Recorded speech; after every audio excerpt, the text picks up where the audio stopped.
Vale, cuando quieras.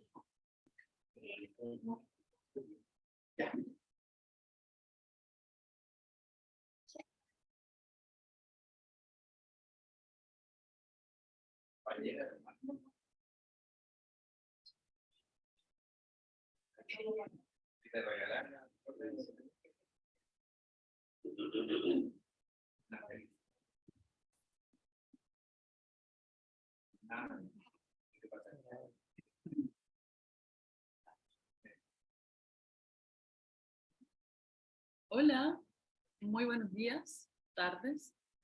Gracias por acompañarnos en esta segundo día de nuestra semana de inauguración del doctorado en estudios interdisciplinarios sobre pensamiento, cultura y sociedad de la Universidad de Valparaíso. En esta segunda jornada estamos transmitiendo también por Zoom en la clase teórica de Fernando López Rodríguez, la invitación que tenemos para este año, que bueno, considerando su trayectoria y experiencia en la escena artística e intelectual, nos parece un tremendo aporte para el doctorado, pues su quehacer se forma, se forja y se realiza a través de los cruces interdisciplinarios, compaginando la actividad artística y la académica y la enseñanza, ¿no? Bueno, uno de sus temas, la historia queer del flamenco,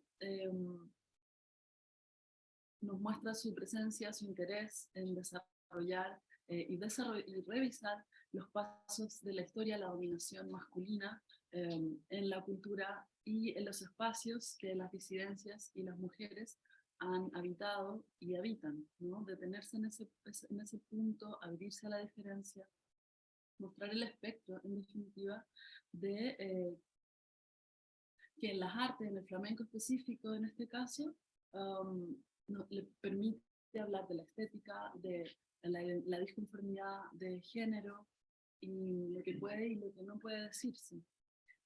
Fernando López Rodríguez es doctor en estética por la Universidad de París 8, máster en investigación en danza, máster en filosofía y críticas contemporáneas de la cultura y licenciado en artes escénicas, en mención en danza, todo ello en la Universidad de París 8, y también es licenciado en filosofía por la Universidad Complutense de Madrid. O sea, una vasta formación en danza flamenca, danza contemporánea y técnicas somáticas del cuerpo y del movimiento. Dirige desde 2009 su propia compañía en el ámbito del flamenco contemporáneo. Ha estrenado más de 10 espectáculos y girado alrededor del mundo. Wow, bastante. Y en sus montajes se entrecruza las disciplinas de la danza, de la palabra, de la música, con el foco de traspasar las etiquetas. Fernando recibió, entre otros reconocimientos, el premio a Mejor Bailarín en el certamen de El Álamo 2010 y la beca DanceWeb del Festival Impulse Dance de Viena en 2013. Es miembro de la Academia de las Artes Escénicas de España y profesor invitado en diferentes universidades en Francia y en España, por ejemplo. Imparte talleres teóricos y prácticos centrados en la investigación y la creación en cuestiones de género en danza. Ayer lo tuvimos en la conferencia inaugural presentando su conferencia performática de Carmen Medea, Figuras de la Bruja en la Danza Española, un éxito. Y hoy lo tenemos aquí para dar una clase exclusiva al doctorado, pero que hemos decidido abrir también a toda la universidad, porque consideramos que su relevancia y su presencia estos días es genial. Y los dejo entonces con Fernando López Rodríguez. Gracias.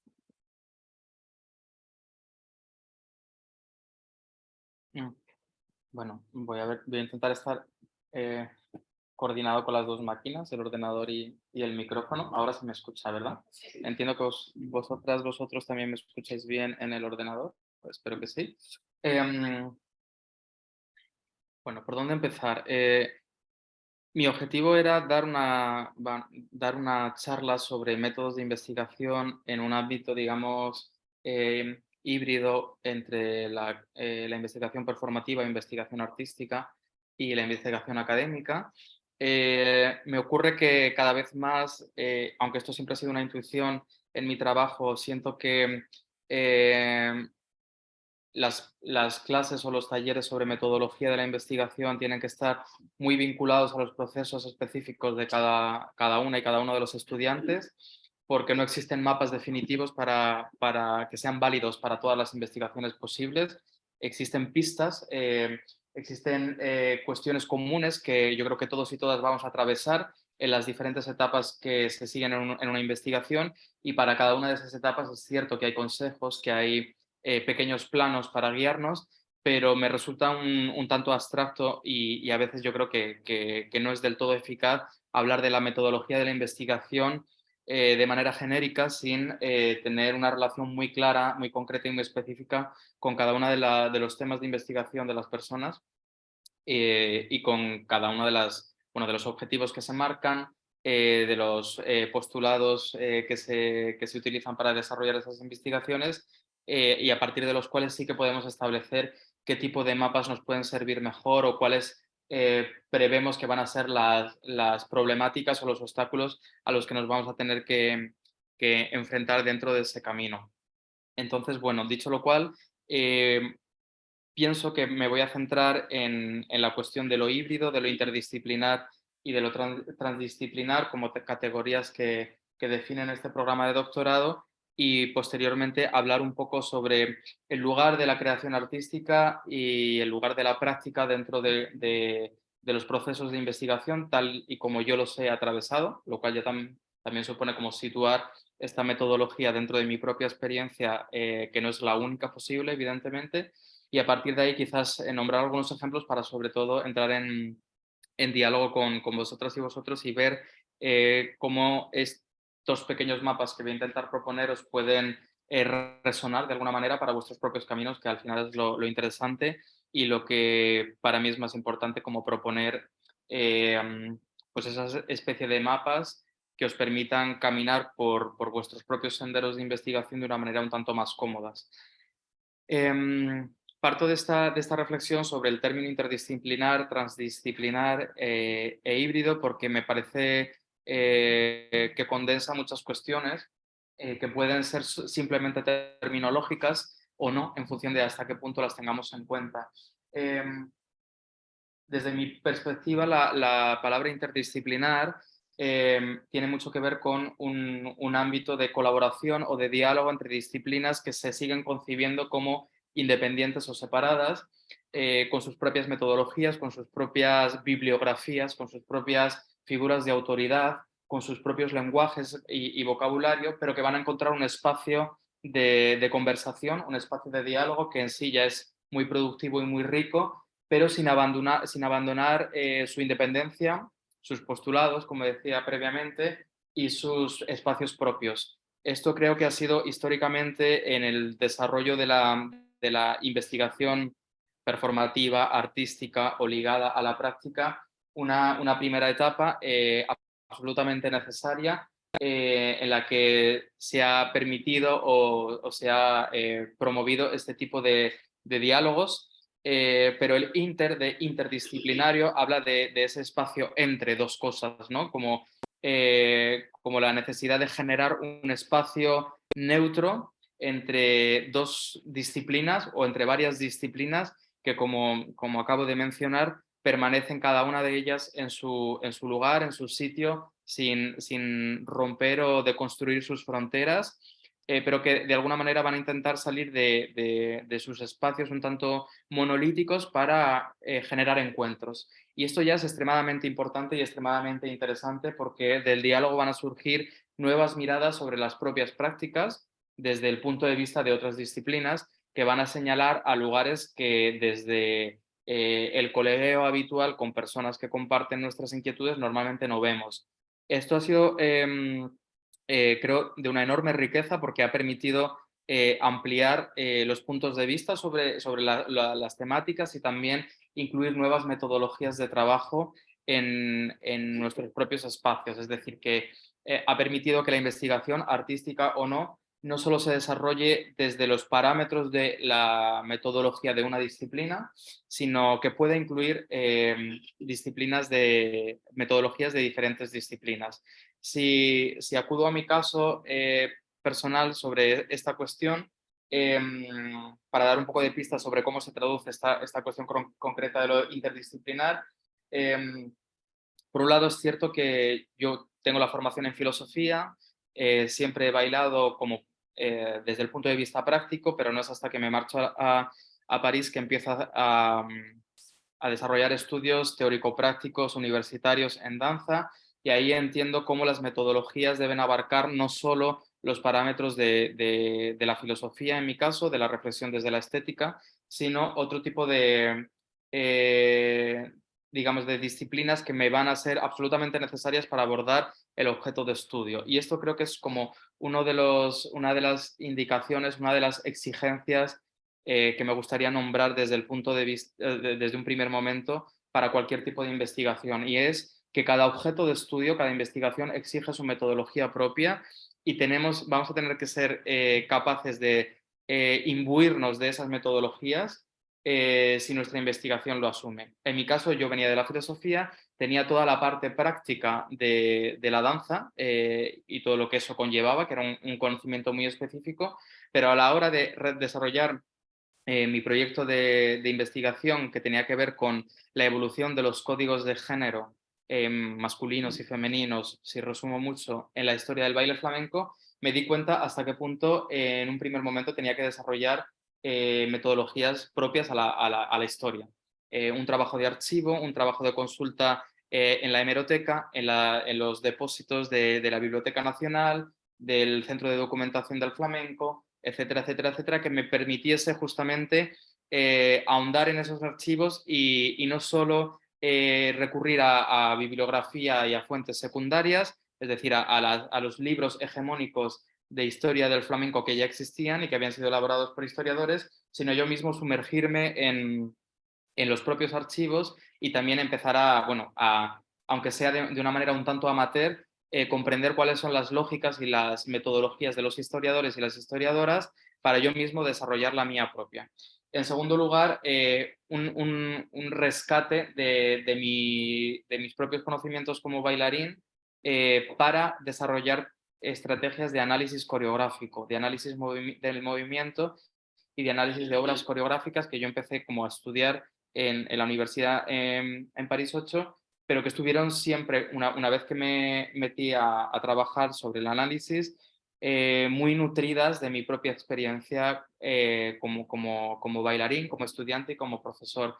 Todo eso que yo había aprendido de manera práctica lo pude poner al servicio del análisis de toda una serie de coreografías, de ballets que yo tuve que analizar, interpretar y poner en relación los unos con los otros para ver qué partes del cuerpo se movían exactamente en cada uno de los bailarines, cómo el género se performaba en cada una de las versiones de los bailes que iba analizando y poner en relación todas esas diferentes versiones una vez que habían sido analizadas e interpretadas para generar un discurso, un relato que me permitiese entender cómo esos códigos habían ido transformándose y evolucionando.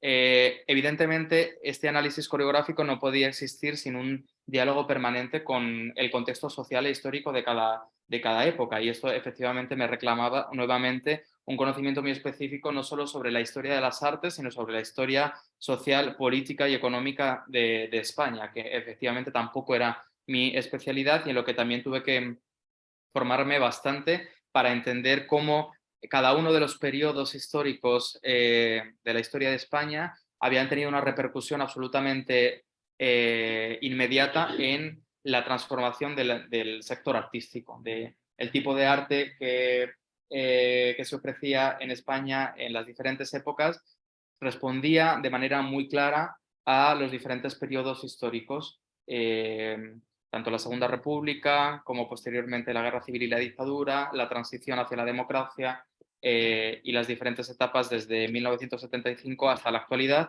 incluyendo crisis económicas que habían pues, provocado cosas a la vez tan alejadas y a la vez tan cerca del sector artístico como una precariedad laboral creciente a partir de 2008 con la crisis financiera que generó la desaparición de una enorme cantidad de compañías, de grandes compañías que habían podido sobrevivir no solo en España, sino gracias a las giras en el extranjero. Esas giras en el extranjero, al tratarse de una crisis global, tampoco se pudieron mantener y esto generó no solo la desaparición de esas compañías, sino una necesidad para los artistas de buscar trabajo en otros espacios, ¿no? Lo cual se tradujo, por un lado, en la creación de proyectos unipersonales a nivel artístico, de proyectos mucho más reducidos en términos de número de intérpretes y, por otro lado, en la búsqueda de nuevos espacios más allá de los teatros en los que poder generar arte.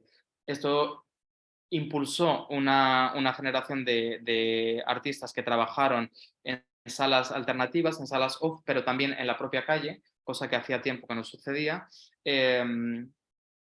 Y esto se tradujo, pues, como no puede ser de otra manera, en formas artísticas adaptadas a ese nuevo tipo de espacios, a un número menor de intérpretes, también a proyectos mucho más experimentales de los que se habían producido hasta ese momento en grandes salas y en grandes compañías que recurrían a códigos artísticos mucho más comerciales, pero también a condiciones mucho más precarias que van a veces de la mano de una mayor libertad artística, según el propio testimonio de las personas que practicaron estas formas artísticas, pero también muchísima mayor violencia, muchísima mayor precariedad económica al tener que bailar en la calle y depender pues, del dinero que daban las personas que pasaban por allí y también de, digamos, el respeto o el no respeto de otras personas que estaban en el espacio público y también de la propia policía.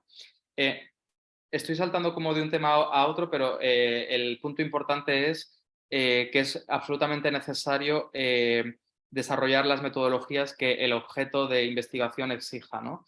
Y he empezado hablando de la cuestión de la historia, porque yo no soy historiador, no estoy formado en historia, pero la propia investigación me exigió poner en diálogo, no solo desarrollar este trabajo de archivo y estas metodologías propias a la historia, sino poner en diálogo la historia de las artes con la historia social, política y económica, que me parece que tienen un impacto fundamental en las artes de manera absolutamente concreta, como acabo de intentar mencionar.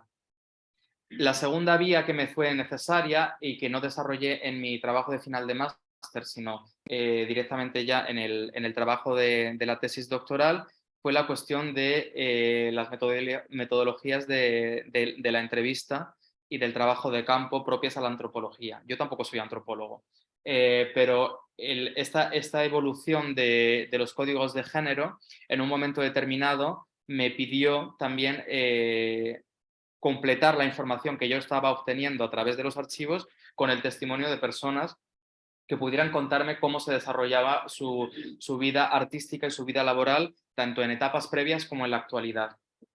Y esto fue lo que me llevó a realizar todo un trabajo de campo y de entrevistas que filmé, que grabé, en, fundamentalmente, aunque no exclusivamente, a artistas del flamenco que habían trabajado en los tablaos. Los tablaos son este tipo de cabarets turísticos que se crean en la década de 1950 en España durante la dictadura para ofrecer espectáculos de flamenco fundamentalmente destinados a público extranjero, aunque no exclusivamente, pero debido a los altos precios de las entradas, no son espectáculos que estén pensados para público nacional, nunca lo estuvieron, porque los tickets son muy caros, y que han seguido existiendo con etapas diferentes, porque tuvieron muchísimo éxito en las primeras décadas de los 50, 60 y 70, empiezan a perder interés y valor porque se consideran como espacios demasiado turísticos con la llegada de la democracia, también con el desarrollo de las grandes compañías en las que los artistas están mucho mejor pagados, en los que se pueden desarrollar argumentos y obras artísticas, digamos, más interesantes para los propios artistas.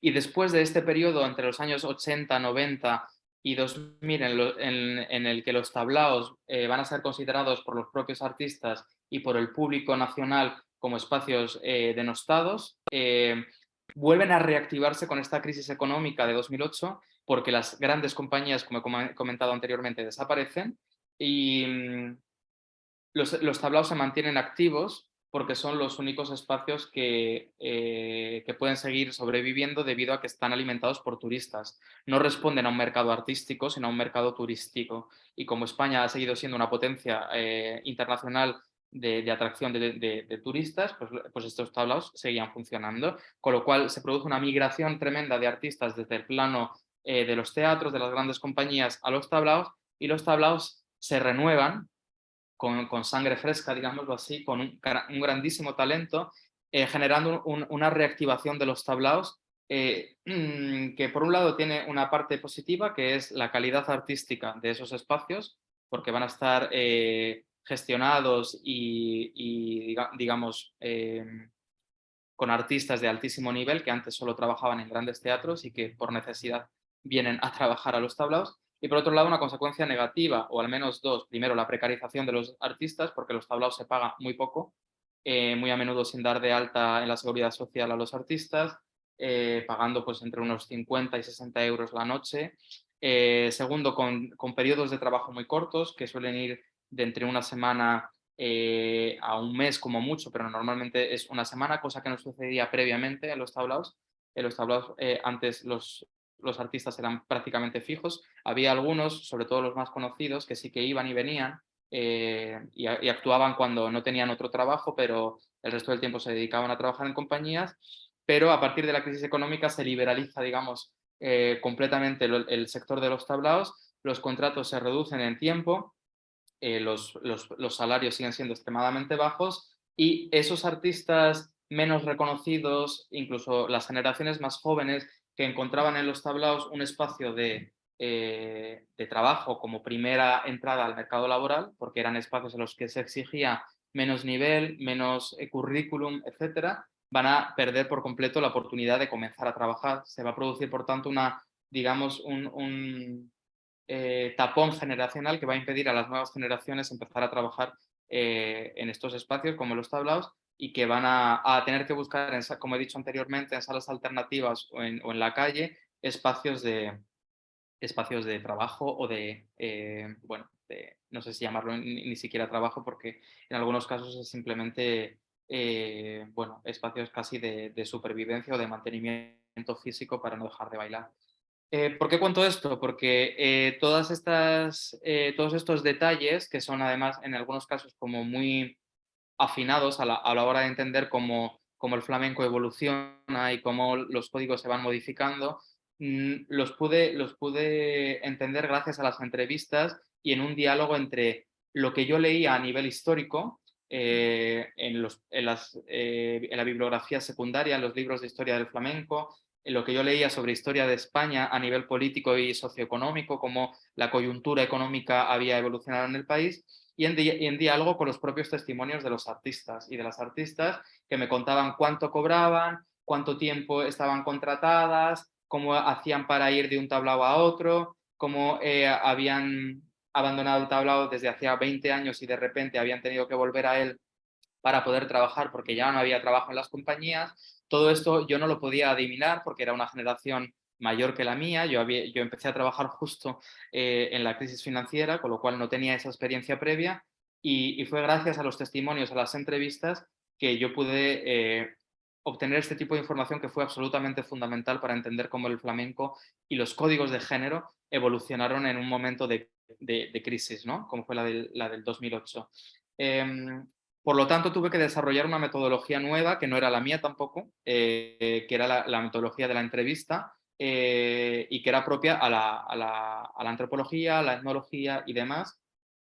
Y he de decir que aunque en este caso leí también bastante sobre antropología de la danza, fue una metodología que yo me fui, digamos, sacando un poco de la manga en función de cómo iban evolucionando las entrevistas. Yo tenía como muy clara una serie de preguntas que me parecían importantes, pero también al ser yo mismo bailaor, al ser yo mismo artista, sabía cuáles preguntas eran más delicadas, cuáles entendía que me iban a responder con mayor facilidad y cuáles me iban a responder con mayor conflicto, porque entendía que eran más problemáticas en relación con el dinero, con la competitividad con otros artistas, con los criterios de selección por parte de los programadores, etcétera. Y entonces lo que de manera intuitiva entendía que podía ser más complejo, se convirtió en una metodología propia para esta investigación en específico, que consistía en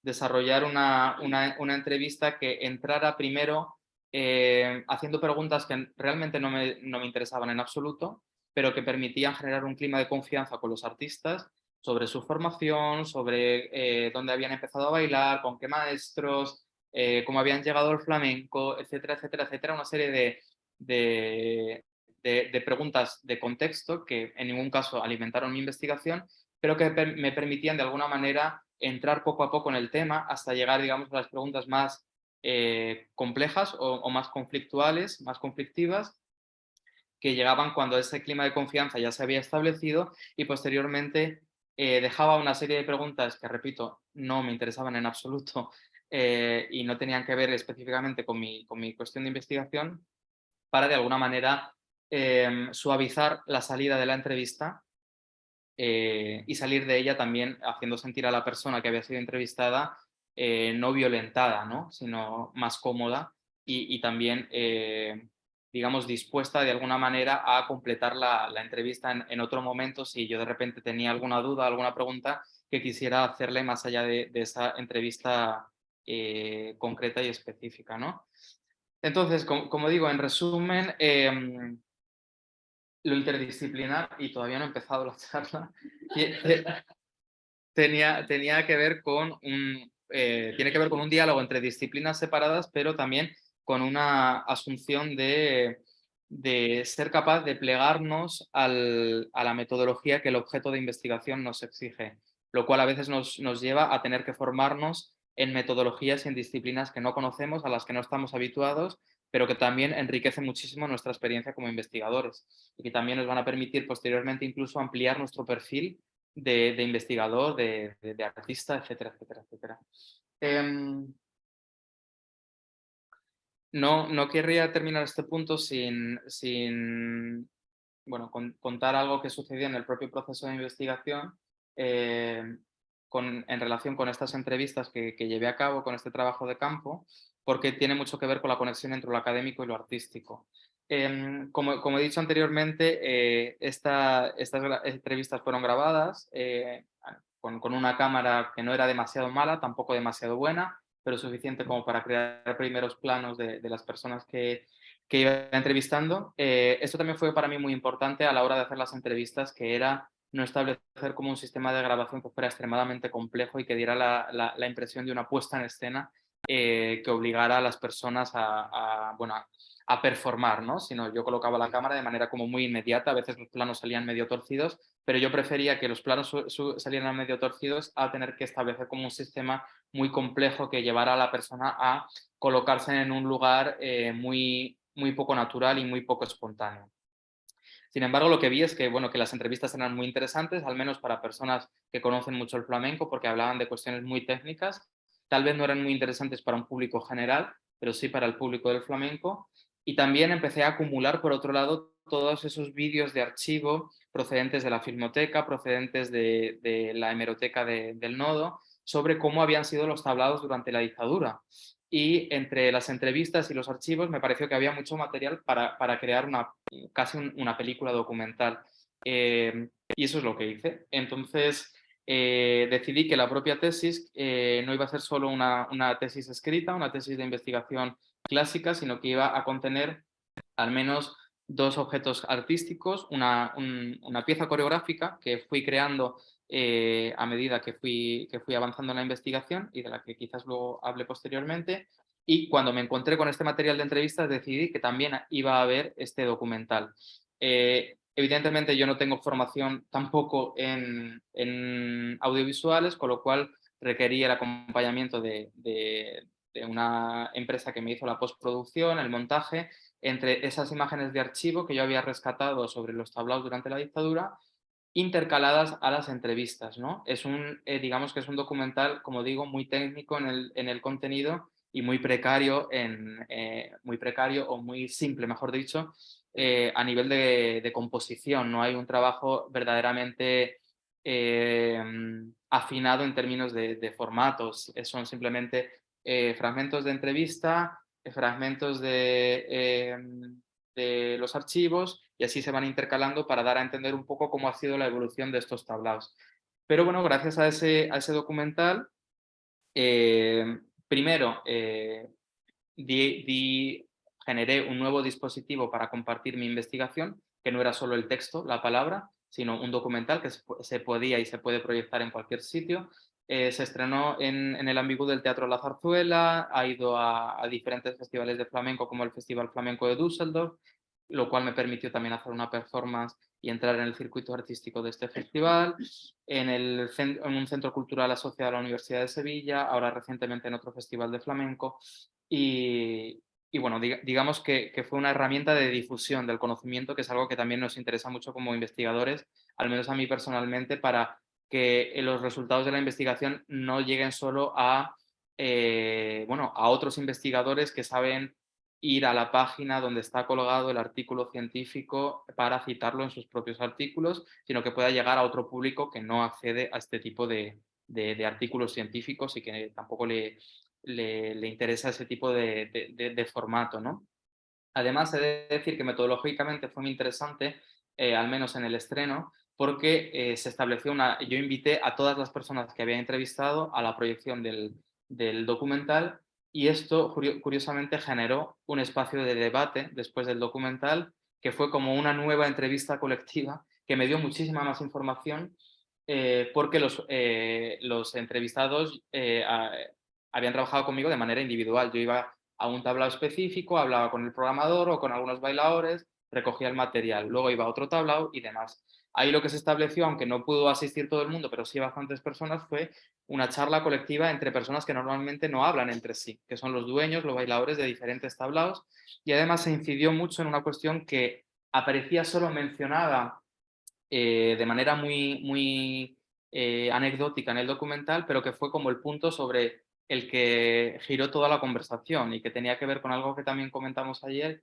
que fue la utilización de la dictadura franquista del flamenco, ¿no? Y de cómo eso ha generado también una imagen, una sombra sobre el flamenco como algo conservador, muy tradicional, muy casposo, como se dice en España, que genera mucho o que ha generado mucho rechazo a personas españolas que consideran que es algo para turistas y algo muy, bueno, repito, muy conservador y propio de tiempos oscuros, como decía uno de los entrevistados, ¿no? Entonces también es interesante generar espacios alternativos de difusión del conocimiento, porque nunca sabemos por dónde nos pueden llegar pistas, información interesante que dé un cambio radical a nuestra investigación.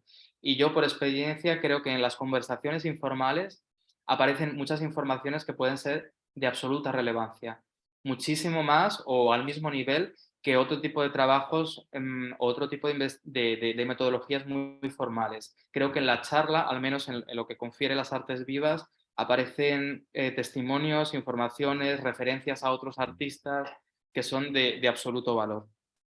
Bueno, pues volvemos a lo interdisciplinario. Esto ha sido como el espacio que quería abrir de debate entre metodologías que se pueden alimentar mutuamente.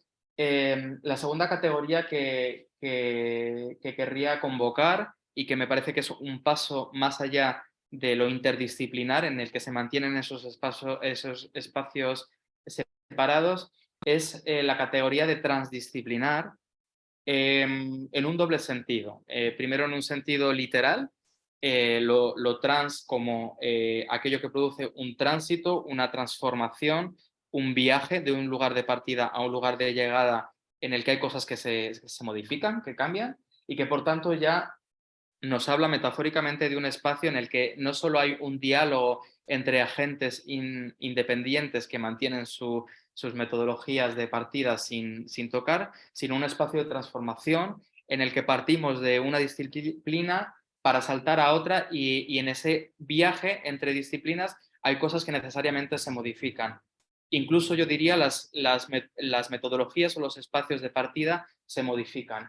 No es solo un viaje que se inicie desde un punto de partida de una disciplina hasta otra que sería el punto de llegada, sino que esos dos puntos, esas dos disciplinas, la historia por un lado, la antropología por otro, la filosofía por otro, etcétera, etcétera, etcétera, se ven afectadas. Y esto creo que es importante mencionarlo como algo que introduce no solo un espacio de diálogo y de intercambio, digámoslo así, sino un espacio de mutua transformación. Y en un sentido también metafórico, aludiendo a la propia etimología de la palabra, o sea, del sufijo, del prefijo, perdón, trans, el hecho de poner las disciplinas en trance, ¿no? Que es algo que, que yo deseo y que me interesa mucho, aunque sea a nivel metafórico, como un ideal al que caminar. Poner a las disciplinas en trance quiere decir sacudirlas hasta tal punto que sufran un proceso de transformación interna. Que ya no sea un viaje, digamos, de una disciplina a otra, abandonando unas metodologías para asumir las metodologías de otra disciplina, sino que las propias metodologías se agiten a sí mismas tanto que necesariamente se transformen y transformen, por lo tanto, incluso sus postulados más inquebrantables, incluso sus objetivos más innegociables, que incorporen metodologías que procedan de otras disciplinas, que abandonen al menos parcialmente o al menos por una etapa de tiempo sus propias metodologías para asumir otras, etcétera, etcétera, etcétera, ¿no? Un viaje de salida de sí misma, de la propia disciplina, para cuestionar y no solo alimentar con cosas que vienen de fuera, sino para cuestionar y transformar sus asientos más firmes. Y esto creo que es un compromiso epistemológico por parte de cada una de las personas que constituimos las disciplinas, porque las disciplinas las presentamos como abstracciones, repito, como postulados de partida, metodologías, objetivos, referencias bibliográficas, figuras de referencia y demás, pero de manera muy concreta las disciplinas no existen sin las personas que las actualizamos de manera cotidiana y por tanto somos las personas cotidianas las que nos tenemos que poner en trance, en cuestión y en movimiento respecto a nuestros propios puntos de partida, nuestras propias hipótesis, nuestras propias metodologías, para ver en qué se transforma no solo los objetos de estudio que barajamos, sino las disciplinas entre las que nos manejamos. Esta sería como la siguiente evolución para mí a nivel categorial de esta categoría de lo interdisciplinario, lo transdisciplinar, y que nos lleva directamente a una reflexión que tiene que ver con la hibridez, ¿no? Y la hibridez, justamente, si partíamos de un espacio en el que podíamos presentar disciplinas separadas que mantenían su autonomía y sus ámbitos de trabajo independientes, vamos caminando progresivamente hacia una porosidad tan grande que las fronteras entre las diferentes disciplinas van a ir desdibujándose y borrándose cada vez más, hasta generar lo que yo creo que es más rico y también más adaptado para hacer una investigación consecuente con los objetos que elegimos, que es la cuestión de la hibridación. Voy a citar para ello, como no podía ser de otra manera, a Paul B. Preciado, en dos citas diferentes que creo que nos pueden servir bastante, al menos para alimentar un imaginario sobre esta cuestión de lo híbrido, ¿no? Que luego habría que aterrizar de manera muy concreta en cada una de nuestras investigaciones y por eso me gustaría que entrásemos directamente después a esta cuestión. La primera cita es de Testo-Yonki, una obra más antigua, y la última del reciente Dysphoria Mundi. La primera cita dice lo siguiente: una filosofía que no utiliza su cuerpo como plataforma activa de transformación vital, y aquí me disculpo de antemano, es una tarea vacía. Las ideas no bastan, el arte no basta, el estilo no basta, la buena intención no basta, la simpatía no basta.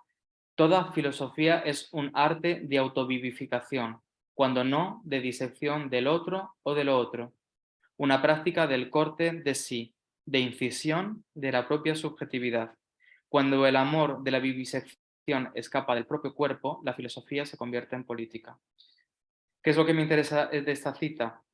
Me interesa precisamente el hecho de identificar qué es lo valioso de la investigación más allá de las preguntas que cada una de las disciplinas se hace dentro de sí misma y de ser conscientes de que tenemos que atravesar muchos espacios académicos, artísticos, activistas, sociales, políticos, para entender con rigor y para practicar con rigor el proceso de investigación, que tiene que estar necesariamente ligado a la vivencia bueno, personal y corporal de cada una de las personas que la ejecutan.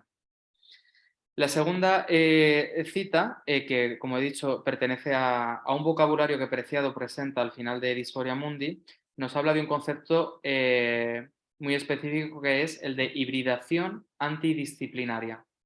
Estoy traduciendo directamente al francés, pero bueno, si me lío, retrocedo. Como la taxonomía capitalista petrosexorracial funciona por segmentación, y aquí me paro porque ya está empezando a utilizar términos extremadamente complejos, se refiere digamos, al modelo sociopolítico en el que vivimos, económicamente definido por el capitalismo y económica, social y políticamente definido por el extractivismo, por la extracción de la energía de la fuerza de trabajo desde las energías fósiles, que se hacen referencia al sufijo petro y que por tanto tienen consecuencias sobre el medio ambiente, al sufijo sexo, que tiene que ver con el extractivismo, la extracción de la fuerza de trabajo y de la fuerza reproductiva de las mujeres y de las minorías de sexo-género, y racial al extractivismo de los trabajadores, las trabajadoras migrantes históricamente esclavizadas, de las que se ha servido el capitalismo para poder funcionar. Y lo que nos dice Preciado es que este modelo de sociedad capitalista que extrae la fuerza de trabajo de las energías fósiles y de las minorías de género y raciales funciona por segmentación de valores, de formas y de poderes, y es pertinente hibridar lo que ha sido separado para provocar mutaciones intencionales. Es decir, para Preciado no está separado, no es diferente la taxonomía de género, la división del trabajo en términos de género, la oposición entre las personas racializadas y las personas blancas, de otro tipo de taxonomías, de etiquetas o de separaciones disciplinarias que no solo practicamos en la academia, sino que se practican constantemente en el mundo. La oposición entre lo intelectual y lo artístico, lo académico y lo artístico, la oposición entre lo artístico y lo social o lo activista, etcétera, etcétera, etcétera. Y él propone precisamente practicar de manera consciente una hibridación entre disciplinas, precisamente como una microrevolución para contestar este sistema de separación de roles, de separación de poderes, que también crea jerarquías, ¿no? Esto es verdad para las artes, la literatura, el cine, la música, el vídeo, la performance, el teatro, para la filosofía, las ciencias, pero también para las prácticas institucionales.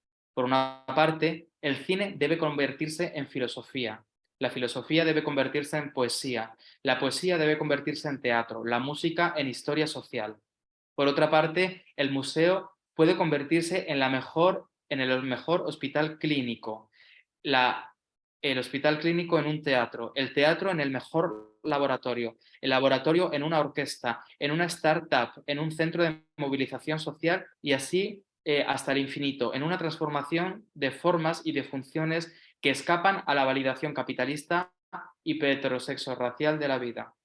Aquí no nos habla solo de las prácticas metodológicas y disciplinarias de cada una de las justamente disciplinas académicas o artísticas entre las que estamos intentando movernos para investigar, sino también de los propios espacios en los que estas disciplinas se generan, ¿no? El espacio de la mesa de conferencias, de la academia, el espacio del teatro, el espacio del hospital psiquiátrico, el espacio del museo, el espacio de la calle donde se ejercen las luchas activistas por los derechos sociales, etcétera, etcétera, etcétera. Todos y cada uno de los espacios deben transformarse hasta convertirse en otra cosa, precisamente para que ninguna de las limitaciones propuestas o generadas por esos espacios y esas categorías nos impida conectar lo que artificialmente ha sido desconectado. Este es el principio de hibridación antidisciplinaria que Preciado nos propone y que de alguna manera yo también intento como practicar en mis investigaciones, sabiendo que siempre hay un alto precio que puede llegar a pagarse, precisamente porque la sociedad no está, de momento, hecha para acoger este tipo de prácticas y precisamente lo que se promueve es todo lo contrario, ¿no? La separación, la jerarquía entre saberes, la jerarquía entre prácticas, académicas y no académicas, la jerarquía entre estilos artísticos de alta cultura y estilos artísticos de no alta cultura, etcétera, etcétera. ¿Cómo he llevado, cómo intento yo llevar a cabo esta práctica de hibridación disciplinaria más allá de esta mezcla metodológica de la que he hablado previamente y que me ha obligado a mí a salir de mis propios presupuestos y de mis propias metodologías como persona o como bailarín formado en filosofía y que me han hecho bucear en la historia, en la antropología y en otro tipo de prácticas? Lo intento llevar a cabo haciendo que la práctica artista aparezca siempre y de manera irrenunciable en todas las investigaciones y haciendo que la investigación académica aparezca de manera irrenunciable en todas mis prácticas artísticas. Esto puede suceder de diferentes maneras según el proyecto y por eso tampoco puedo proponer un mapa definitivo sobre cómo se articula investigación académica y práctica artística, porque cada proyecto lo articula y lo hace aparecer de una manera diferente. A menudo inicio una investigación académica para escribir un artículo y demás, y en ella encuentro elementos que me resultan interesantes para generar a partir de esa investigación académica una pieza artística. A veces sucede al revés, es decir, que inicio un proceso artístico y en la propia experimentación, en el propio proceso de informarme para crear esa pieza, de repente siento que hay una línea que puedo abordar a nivel académico y que es interesante a nivel científico, y a veces sucede en paralelo, con cruces entre lo uno y lo otro, y se multiplican un poco los focos de atención, tanto a nivel de la propia investigación académica como de las propias prácticas artísticas. Esto me ha sucedido en cada uno de los proyectos que he ido desarrollando y por eso, bueno, aunque doy estas tres posibilidades, ¿no? Como desde lo artístico a lo académico, desde lo académico a lo artístico o las dos al mismo tiempo, cada uno de los proyectos da cuenta de una manera de articulación distinta. ¿Qué es lo revolucionario para mí de la incursión de lo artístico en lo académico? Empecemos por este primer ámbito. No soy la única persona que ha visto este factor y que lo ha nombrado. Me baso y últimamente estoy citando bastante bibliografía de personas que trabajan en investigación performativa, especialmente en Francia, y voy a citar concretamente el nombre del artículo, que se titula "La investigación-creación no es investigación más creación", y es de una persona que trabaja en Lyon dentro de los estudios teatrales, no específicamente en danza, pero que os voy a nombrar de manera muy concreta para dar la referencia. Se llama Losco-Lena. Losco-Lena. Mireio. Y el artículo en concreto, como he dicho, se titula el doctorado, bueno, es un libro que se llama El doctorado y la investigación en creación. Está codirigido por Monique Martínez Thomas y Catherine Nogret, y en él hay este artículo que se titula "La investigación-creación no es investigación más creación". Entonces, la nombro porque es una de las referencias entre tantas otras. Yo me nutro fundamentalmente de bibliografía francófona e inglesa. Lamentablemente hay poco escrito, al menos desde mi conocimiento, en castellano. Hay cositas, pero son minoritarias. Y la nombro para señalar uno de los aspectos que para mí son revolucionarios de la inclusión de lo artístico o de la práctica artística dentro de la investigación universitaria, que son, en primer lugar, el tratamiento de lo artístico no solo como un objeto de estudio, sino como una metodología.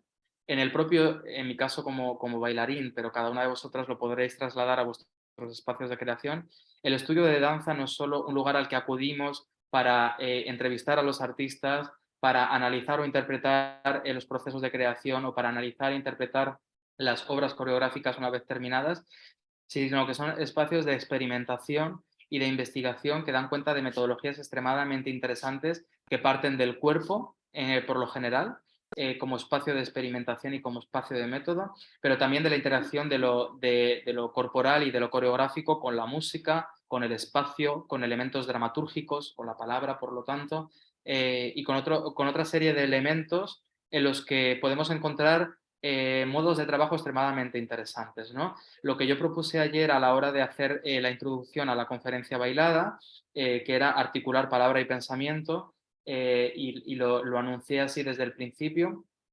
eh, era una manera de integrar palabra y pensamiento en movimiento que yo he podido practicar en el estudio de creación dentro de un proceso artístico, no dentro de una investigación formal universitaria, y lo hacía para que la danza no apareciera solo en la conferencia performativa, para ilustrar algo que yo había explicado previamente y había analizado con la palabra previamente, y que iba a bailar simplemente para mostrarlo, del mismo modo que muestro un vídeo o comparto una cita de una referencia bibliográfica, sino que lo hacía precisamente para implementar este tipo de trabajo en el que se articula movimiento físico y palabra, que procede de un ámbito de experimentación artística y que me parece que puede llegar a ser una metodología de trabajo extremadamente interesante en la interacción entre cuerpo y palabra. No sé del todo todavía hasta qué punto y en qué dirección, pero sí que creo que es un método necesario para atravesar esta articulación entre lo sensible y lo conceptual, entre la palabra y el gesto. Eh, Como digo, uno de los aspectos revolucionarios es hacer aparecer las metodologías del cuerpo y de la creatividad, de lo inconsciente también en el ámbito académico, que se practican en el estudio de creación, en el estudio de danza, en el estudio de las artes plásticas, en cualquier proceso creativo artístico, y que por tanto va a cuestionar también una cierta jerarquía de poder entre el saber intelectual y conceptual y los saberes que se practican artísticamente en los estudios de creación, que también son saberes válidos y que tienen que estar contrastados con lo conceptual, pero que también necesitan y proponen un espacio de conocimiento al que no podemos renunciar como investigadoras, porque si no haremos una investigación demasiado, digamos, alejada de la propia práctica artística. Y en segundo lugar, porque va a cuestionar también quién tiene la última palabra sobre el plano artístico, que a menudo se ha dejado en manos de críticos del arte, de intelectuales del arte, de investigadores del arte, poniendo en un segundo plano la propia palabra de los artistas, que a menudo no han sabido expresarse o no han podido expresarse en el ámbito universitario o con el lenguaje y el vocabulario que la academia requería para ser validados como un discurso competente sobre su propio arte. Uno de los artículos que yo he escrito sobre una de mis conferencias bailadas, que se titula "Y después", entre interrogaciones, parte de una cita del filósofo Ortega y Gasset, José Ortega y Gasset, uno de los grandes filósofos españoles de principios del siglo XX, en el que él dice algo así como que del mismo modo que el manzano produce manzanas pero no sabe de botánica, el artista produce obras de arte pero no sabe de estética. Bueno, pues el principio del artículo era cuestionar esta cita para decir: los artistas no solo sabemos, no solo tenemos un saber práctico sobre cómo hacer arte, sino que a partir de ese saber práctico podemos engendrar otro nivel de conocimiento tan interesante o más que la reflexión especulativa de la estética, y que en cualquier caso es innegociable. No se trata de interpretar quién tiene el conocimiento último o el conocimiento más válido o más interesante sobre la obra artística, sino que es interesante poner en diálogo a los investigadores que parten desde los saberes especulativos en la academia con los artistas que parten desde otro tipo de saberes que son igualmente válidos, y ver en ese diálogo qué es lo que surge, porque solo puede surgir una perspectiva rica e interesante para alimentar el debate. esta sería como la primera microrevolución para mí, que es introducir los métodos de creación y de experimentación artísticas dentro de la academia para nutrir la investigación, para nutrir el debate y también para poner en cuestión estas jerarquías de poder, estas epistemologías de quién tiene la última palabra a nivel discursivo. Sin embargo, si vamos al otro plano, al plano artístico, también el incluir la perspectiva y los puntos de vista de la investigación produce microrevoluciones, no hay que olvidarlo. Y es algo que también señala Miguel Loscolena y con lo cual estoy extremadamente de acuerdo. Una de las revoluciones que propone tiene que ver con el hecho de compartir y de crear una comunidad eh, que no está aquí solo para aplaudir nuestras obras artísticas, sino para cuestionarlas, para entrar en diálogo con ellas y para nutrir su propio trabajo de investigación o artístico. Los Colena lo llama la dirección, la adresse, ¿no? Hacia quién dirigimos nuestro trabajo artístico. Cuando un investigador llega para proponer sus metodologías de trabajo a los artistas, tiene que hacer comprender a los artistas que ellos tienen que desvelar y compartir sus secretos, de alguna manera, sus metodologías de creación, sus referencias, para que el resto de las personas asistentes puedan utilizarlas y puedan compartirlas también dentro de su ámbito artístico. Y que la obra se propone no para ser aplaudida, que el artista no está ahí solo para ser encumbrado, para generar fascinación, para ser nombrado como un genio, sino para compartir el objeto artístico, sus metodologías de trabajo, en un debate abierto con otras personas que también van a ser investigadores, artistas y demás. Y que por lo tanto va a poner en jaque una cierta egolatría del artista que heredamos del romanticismo y que lamentablemente incluso en las artes más contemporáneas se sigue manteniendo. Un artista, repito, considerado como personaje genial, que, bueno, de alguna manera no bebe de las fuentes de su entorno, no nombra nunca a las personas que le han permitido llegar a donde está, no cita a los artistas y a los investigadores o a las lecturas que son referencia para él o para ella, y que este ámbito de la investigación cuestiona absolutamente, ¿no? El cómo el espacio de la investigación creativa, de la investigación artística, debe romper con esta egolatría del artista, con esta figura del artista genial, romántico, y proponer un espacio en el que se compartan las referencias, en el que se compartan los procesos, sus metodologías, sus posibilidades, pero también sus obstáculos y sus dificultades. Y esto creo que es extremadamente valioso y extremadamente también revolucionario, no solo para los propios artistas, sino por el lugar que ocupa el arte y la figura del artista dentro de nuestra sociedad. El cuestionar a los artistas como figuras de referencia, como estrellas que pertenecen a una élite fuera de la sociedad, el cuestionar el arte como algo que pertenece pero que no tiene que rendir cuentas a la sociedad, creo que es algo también extremadamente revolucionario. Y antes de entrar en diálogo, me gustaría leer como dos especies de test sobre esta última cuestión, que me gustaría que respondierais mentalmente eh, sobre qué consideramos como obra artística y qué es lo que consideramos como artista dentro de nuestro imaginario y cómo la investigación, el ámbito académico, el rigor, la transparencia, la comunidad, la noción de comunidad científica, el hecho de dar referencias, de citar a nuestras compañeras, puede poner en cuestión la imagen que tenemos de artista y de medio artístico, así como el de obra creativa. Dadme un segundito que os comparto ese test. Aquí está.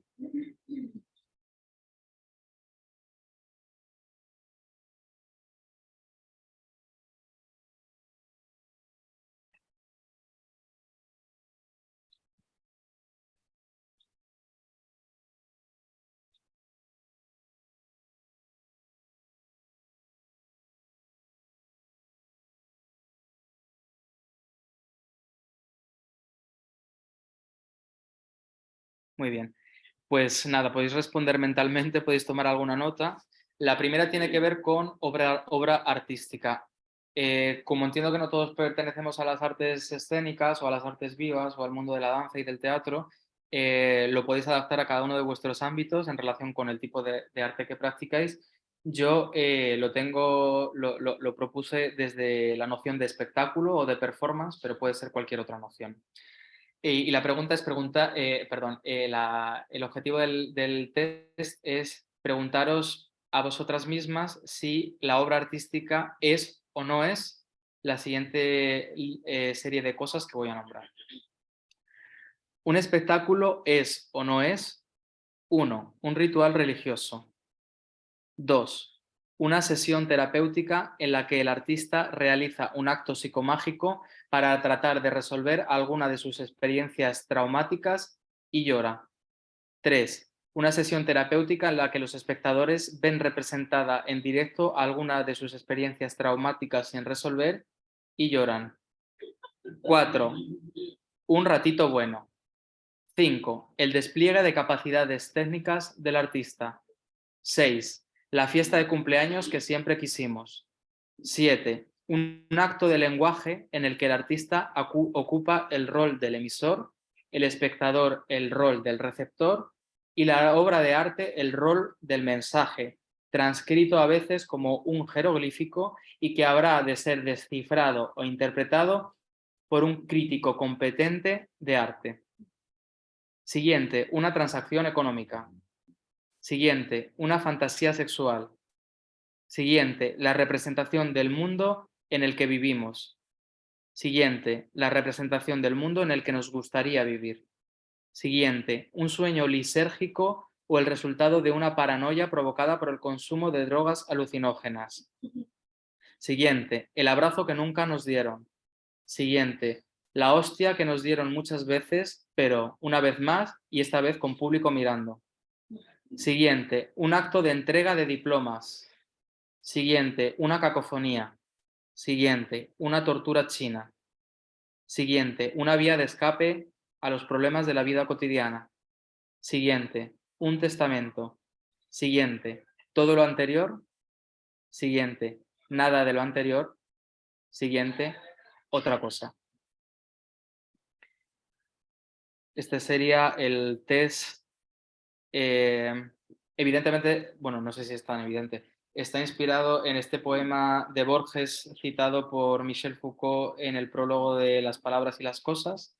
Lo comparto precisamente en esta voluntad de integrar mis referencias cuando son conscientes y en el que se incluye una lista de cosas que parecen absolutamente disparatadas y que no se complementan entre sí, pero que en el caso de este test sí que hay una lógica que intenta como dar cuenta de todos los imaginarios asociados a la obra del arte, desde lo religioso, lo místico, lo terapéutico, lo egótico o narcisista, etcétera, etcétera, etcétera. Y paso así al segundo test. Un artista es o no es las siguientes cosas. En primer lugar, un saco de boxeo. En segundo lugar, alguien con quien te gustaría realizar tus fantasías sexuales. En tercer lugar, un maestro. En cuarto lugar, lo que te gustaría haber sido, pero no eres. En quinto lugar, lo que eres y no te gustaría haber sido. En sexto lugar, lo que jamás querrías ser, pero admiras cuando lo son otras personas.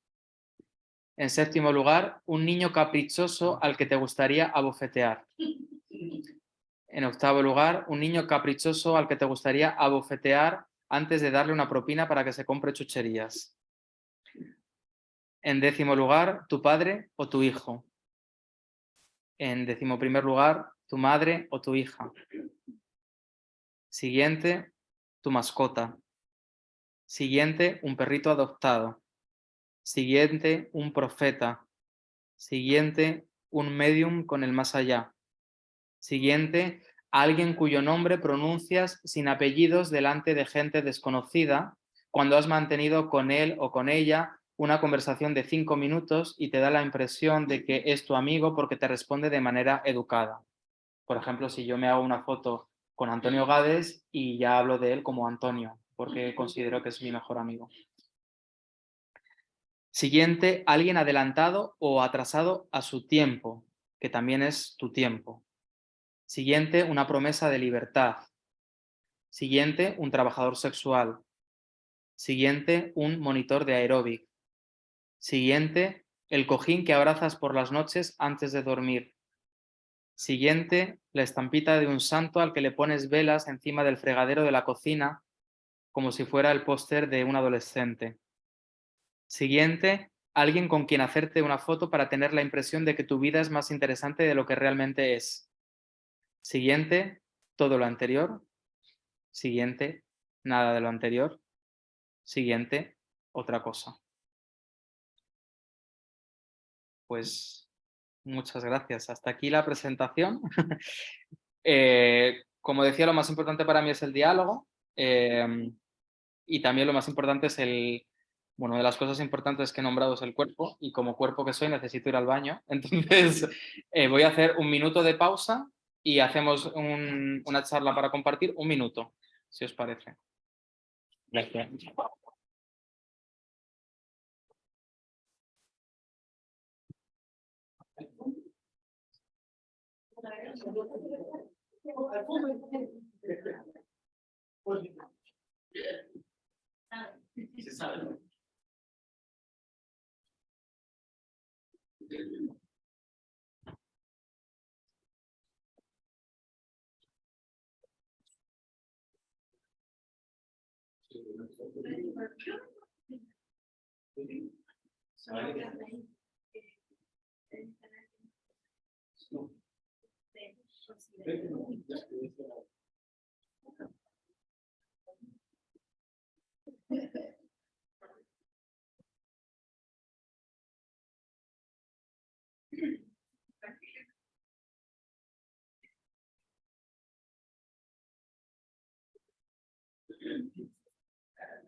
Bueno, me dicen que tenemos 20 minutos solo de compartir, pero creo que es bastante. Entonces, empezamos por la sala, si os parece, y luego si hay preguntas por aquí, por el Zoom, pues os abro el micrófono, si os parece, y también las puedo responder.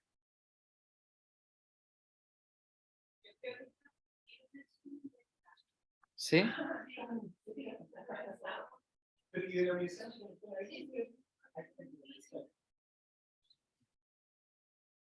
David, no sé si has podido escucharlo bien, porque me dices que lo estás escuchando bajito.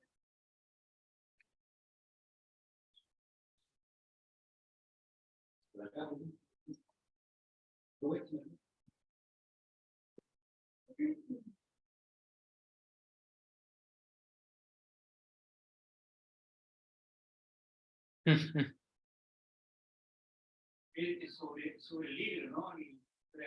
Sí. Las fuentes, ¿no? A nivel de fuentes, Sí.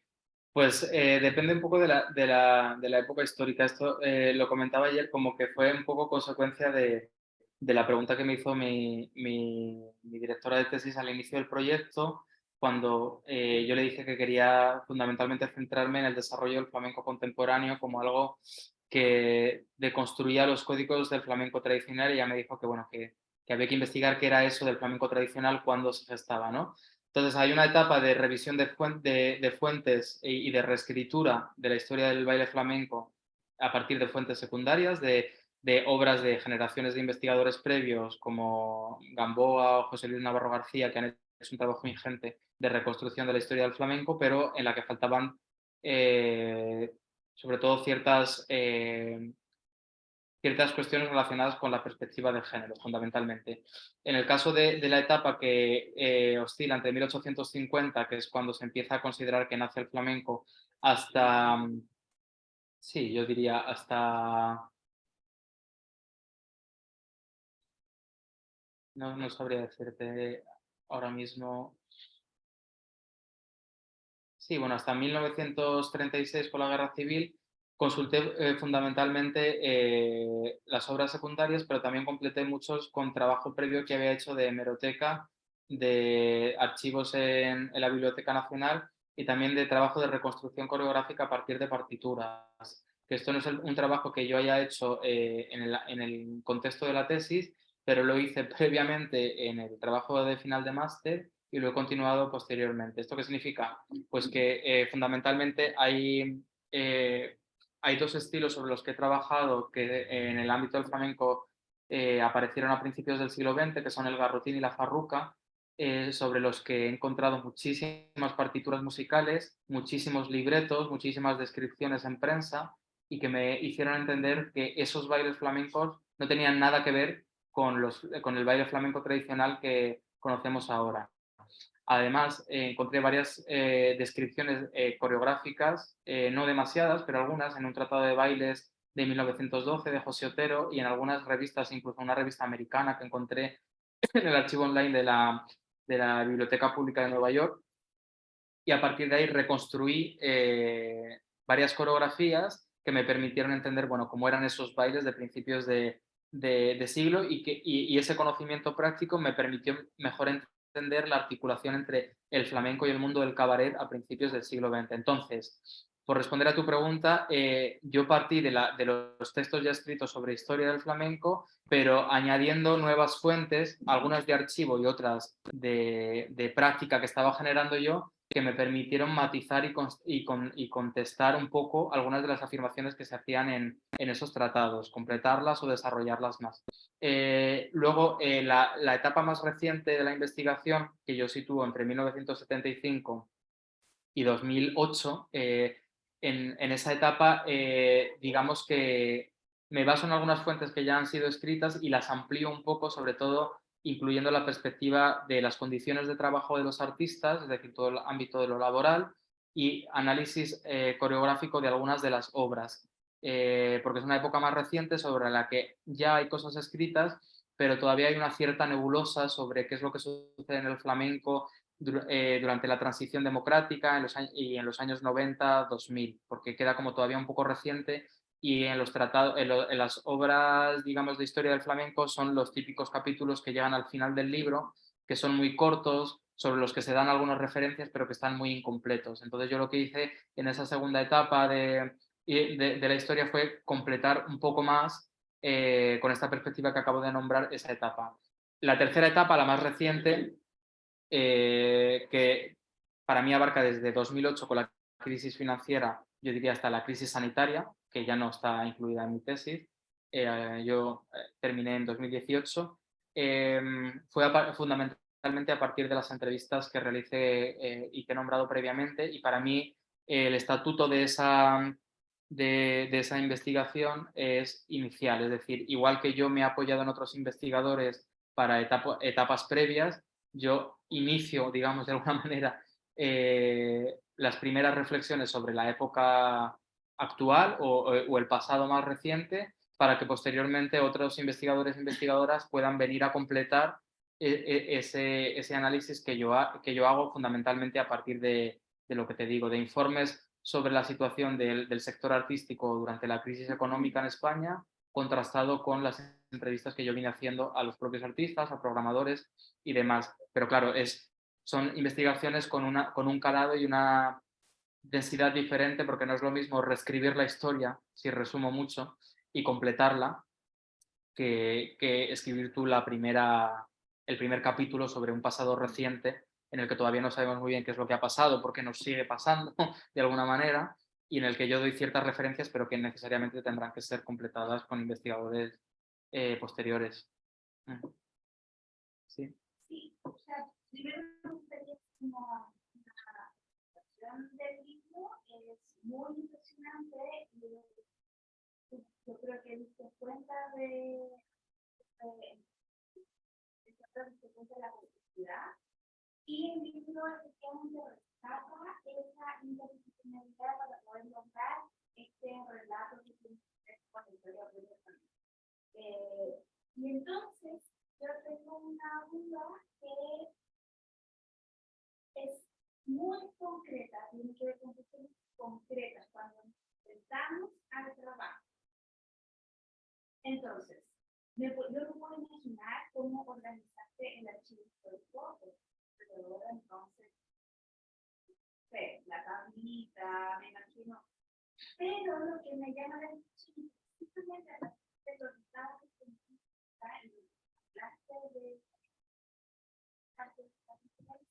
es sobre el análisis coreográfico.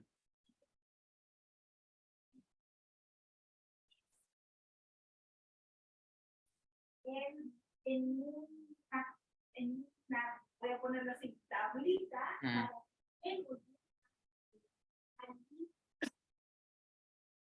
de ese análisis coreográfico. O sea, hay una articulación entre la historia y el género, donde tú haces el libro. Entonces, ¿cómo se hace un relato? Porque claro, hay experiencias, no sé, cuando la gente hace trabajo audiovisuales que describe una escena, pero en términos de cuerpo, de leer un cuerpo, de leer el cuerpo.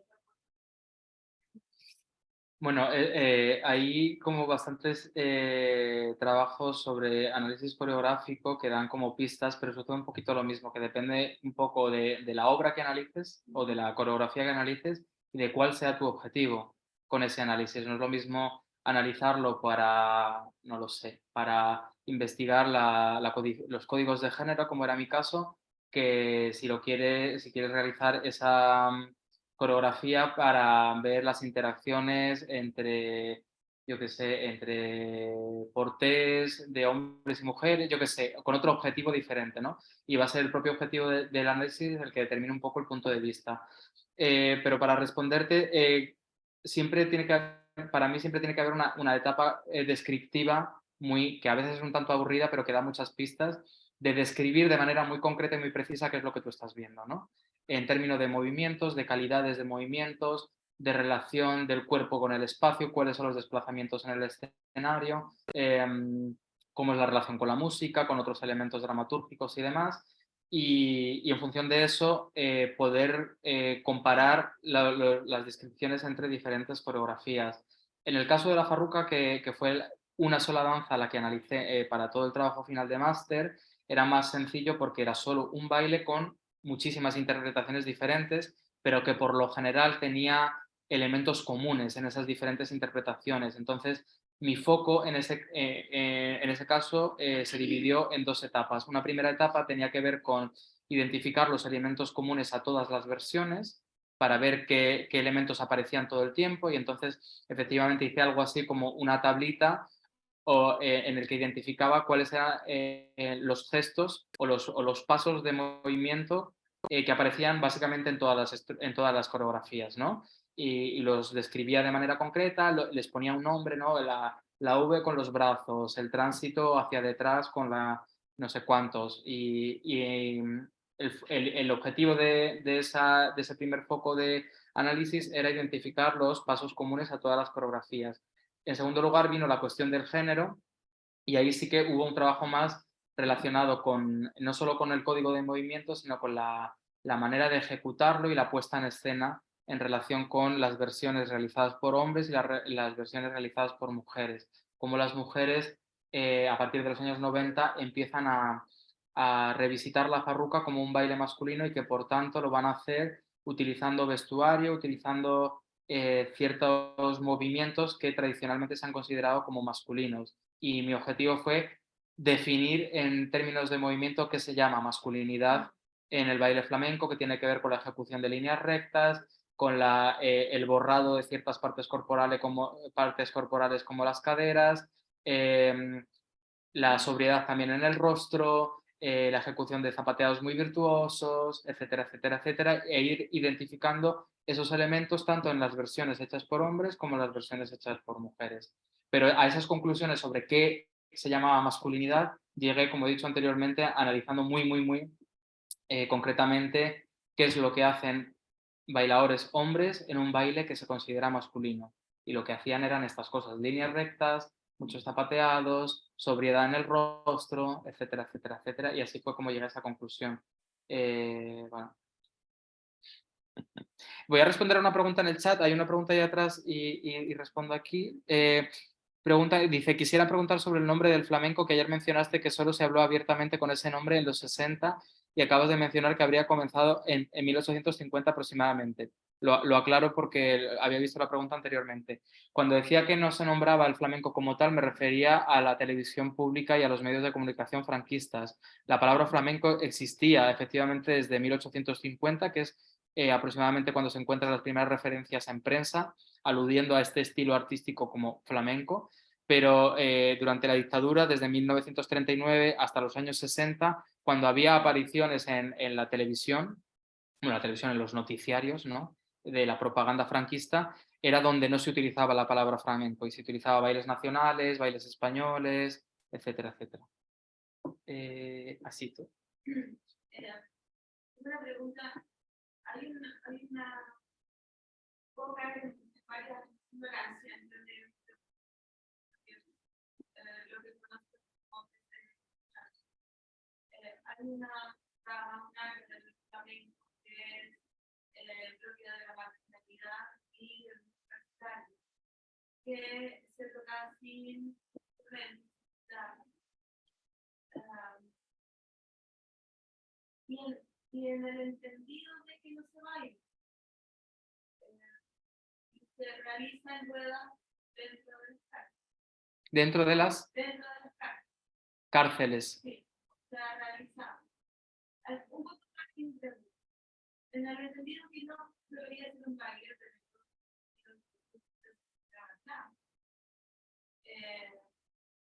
¿has podido llegar a eso?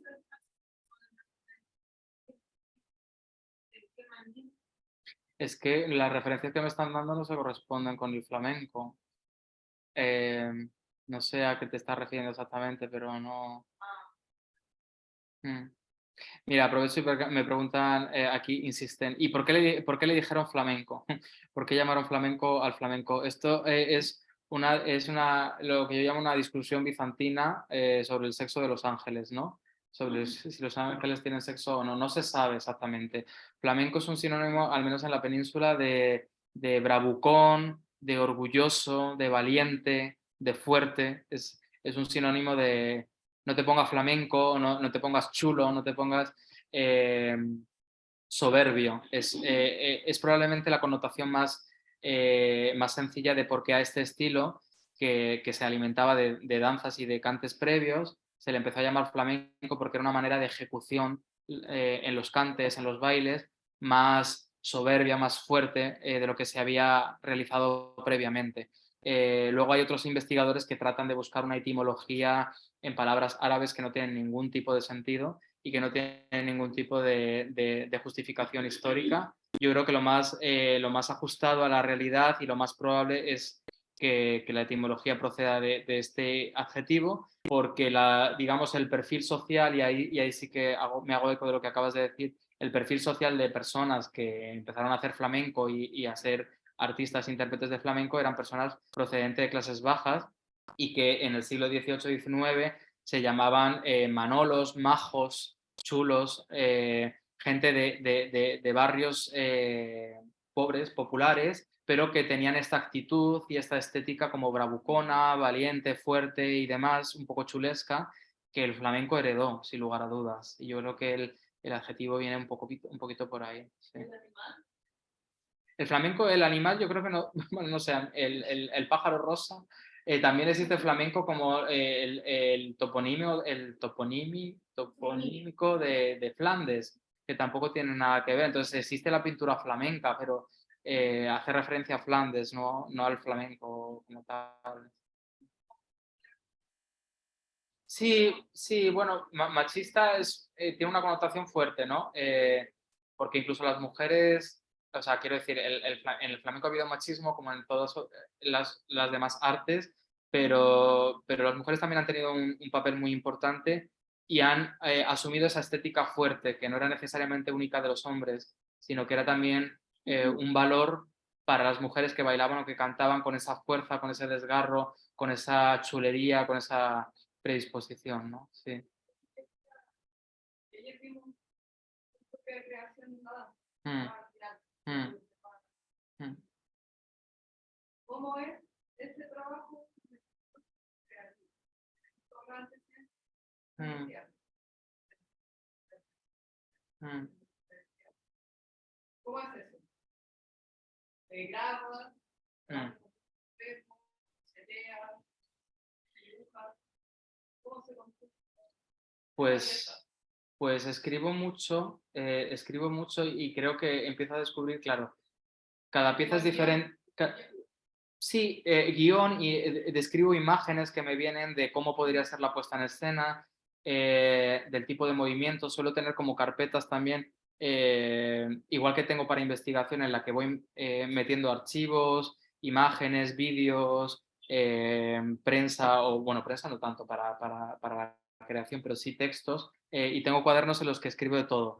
No me suelo grabar mucho porque tengo una disforia, no me gusta verme bailar, no me gusta verme en el espejo y demás, no me suelo grabar mucho, pero sí que tengo la impresión de que genero mucho archivo, acumulo mucho material, de que soy como muy bulímico de material, igual que lo soy en la investigación. Me gusta acumular un poco complejo de Diógenes, acumular mucho material y a partir de ahí, en la propia acumulación voy viendo qué elementos me van como interesando, ¿no? En el caso de la muestra que hice ayer, hubo un trabajo muy interesante pues igual, de acumular vídeos del personaje de la bruja en diferentes ballets, muchos vídeos, no solo del flamenco, sino la danza de la bruja de Mary Bigman en 1925, si no me equivoco, y de fotografías.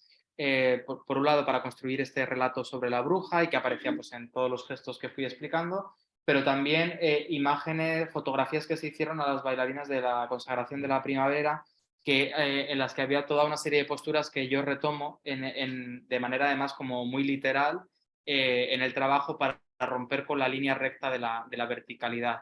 Me inspiré mucho porque, aunque no hablé de ello, El amor brujo, el ballet sobre el que estuve trabajando ayer, está muy vinculado a la consagración de la primavera, que es considerada como una de las primeras grandes obras coreográficas de la modernidad.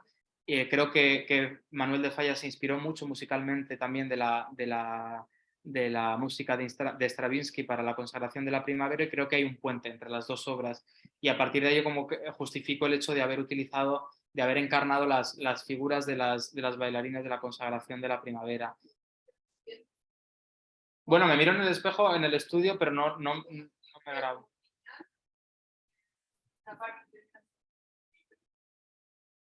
Pues en este caso específico, o sea, suelo trabajar mucho con estructuras, es decir, el trabajo de escritura, más allá de acumular información y datos, tiene que ver mucho con proponerme guiones de secuencias que luego voy modificando, pero que me ayudan un poco a hilvanar las diferentes escenas y el orden en el que voy a desarrollar el trabajo, ¿no? Entonces, me suelo apoyar en estos guiones que voy escribiendo y que voy modificando, y a partir de ahí voy trabajando escena por escena o parte por parte, ¿no? Pero bueno, también depende un poco de cada una de las piezas, pero por lo general sí. Cuando entro al estudio, salvo, y esto también es muy específico o sea, de cómo yo trabajo, que no es para nada la manera que tienen de trabajar la mayor parte de bailarines y de coreógrafos que conozco, que es el hecho de que cuando yo entro en el estudio ya vengo con toda mi basura, con toda mi acumulación de archivos, y ya vengo con mucho trabajo de guiones posibles, de escritura, de posible orden de escena, de qué es lo que quiero contar, y entonces en función de lo que yo quiero contar voy a seleccionar el tipo de música, voy a seleccionar qué gestos son más eficaces y qué gestos me gustaría hacer que a lo mejor no conviene. Y entonces cuando llego al estudio ya vengo con toda esa materia que yo ordeno. Y no es ni mejor ni peor, es la manera que yo tengo de hacer. Sé por experiencia y por también haber colaborado con muchos otros artistas que normalmente sucede lo contrario, es decir, que uno llega más virgen al estudio y se pone un poco a trabajar, a crear y a practicar desde el cuerpo y a generar material a partir del estudio con alguna intuición. Sí, o sea, se llega con a lo mejor con una pista o con una intuición o con una hipótesis de trabajo que se trata como un poco de desarrollar en el propio estudio, pero no se llega con tanto material. Y aprovecho quizás para cerrar, ¿no? Sí. Con una cita, también un poco para compensar, para equilibrar el hecho de haber citado apreciado 2 veces. Cito ahora a Kant, que nos va a compensar mucho el nivel del discurso y que tiene una de las frases que para mí es más orientadora a nivel de investigación y de creación, que dice lo siguiente. Bueno, él habla en sus términos propios, pero yo lo adapto un poco a esto. Dice algo así como la experiencia sensible, perdón, los conceptos sin experiencia sensible están vacíos, y creo que esto es una de las cuestiones que he narrado previamente. Los conceptos sin experiencia sensible están vacíos, la experiencia sensible sin conceptos está ciega. Y creo que en ese espacio en el que necesitamos los conceptos, pero también necesitamos la experiencia sensible para no estar ni vacíos ni perdidos, es como el espacio más rico de exploración y también de interacción entre lo artístico, lo intuitivo, lo corporal, la experimentación creativa y lo conceptual, lo discursivo, lo articulado, lo estructurado a nivel de investigación académica. Bien, muchas gracias. Gracias. Gracias a todas. Bueno, sois